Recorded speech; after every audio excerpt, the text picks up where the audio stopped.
West of Dead.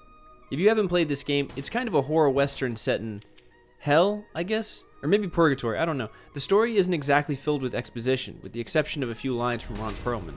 Probably the best thing about this game, and one, if not the only good thing. I'm going to tell you exactly why this game is not worth your time. The game starts you in the role of some unknown dead guy who is basically a Cowboy Ghost Rider.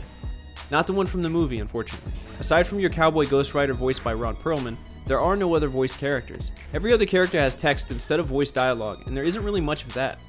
Did the entire budget go to getting Ron Perlman and not having other voice actors or writers?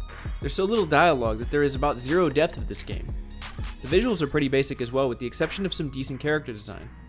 Some of the enemies like the Butcher and the Cowboy Hero himself are interesting, but that's about it. The levels are narrow corridors with a lot of repeated rooms. It was hard to tell if I had been in a room before or not if it wasn't for the map. There are also fixed camera angles that hinder your ability to look around a room, which can be really helpful considering how often enemies are hiding in the dark just off screen. Because you don't have the ability to look around, it's astounding how often a rifle shot or axe throw can kill you without you knowing where it came from. When you first start the game, you're in a bar and aren't sure what's going on. If you decide to interact with the barkeep, he'll say something ominous and then you're on your own. When you first start out, you don't have any weapons. You can get the first 2 free level 1 weapons after leaving the bar, but there are other weapons and gadgets to pick up along the way.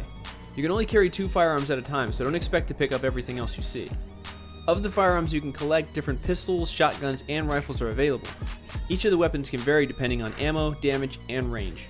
There'll be a few spots where you'll have to decide on whether to pick a weapon up and trade out something you have, or leave a weapon and continue on. There's a vendor that shows up sometimes in certain parts of the level, but you don't have the option to sell to him, so hopefully you brought enough iron. There are also melee weapons and dynamite, amongst other things that'll help you in a fight. Each of these require a cooldown, but they can be the thing that saves you from getting killed. Encounters with enemies does require a bit of strategy to survive. Long-range rifle enemies and bosses will spell the end for you again and again, and death can be punishing.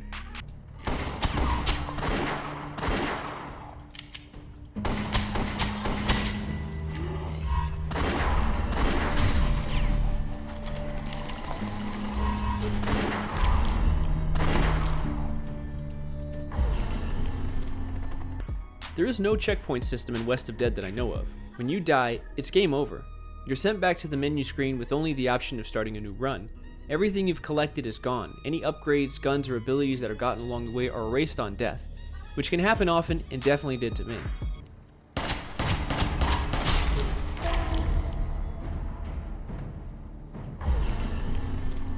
There are a few different enemy types. Some spiky dogs and zombie creatures will attempt to melee you, with a few bigger creatures spread throughout.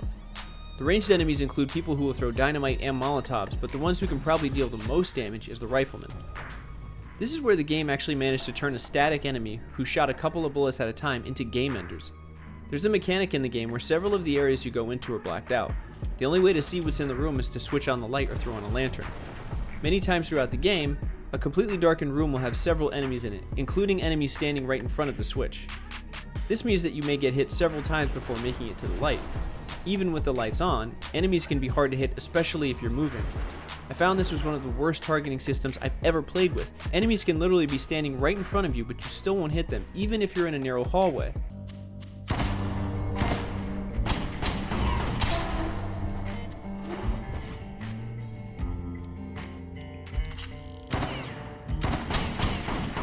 Even though your character should shoot where your arrow is pointing, there's a weird auto-targeting system that will attack enemies who aren't even in the same room as you. Again, even if there is another enemy who you are actually trying to hit standing right in front of you.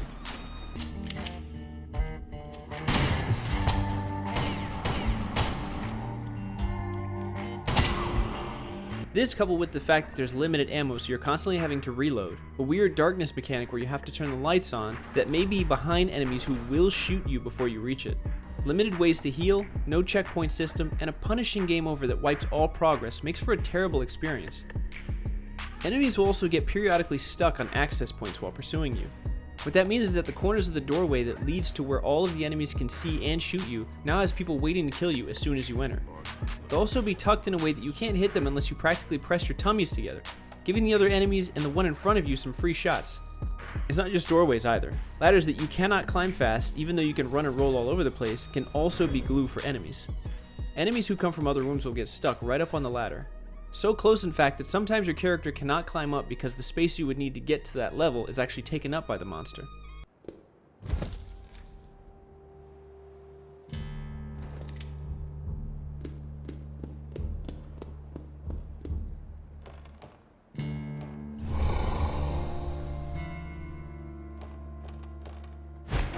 Traversing the level can be its own headache. When moving through the areas, you'll have to break down doors with shots or a quick melee strike. Some areas, though, are covered with what looks like steel beams with no explanation on how to get through them. There are also teleport pads that lead to exits that you can't use because you apparently need a special item for them. The good news is there are some items that can make it through all the playthroughs. After beating a level, you get to see the Witch.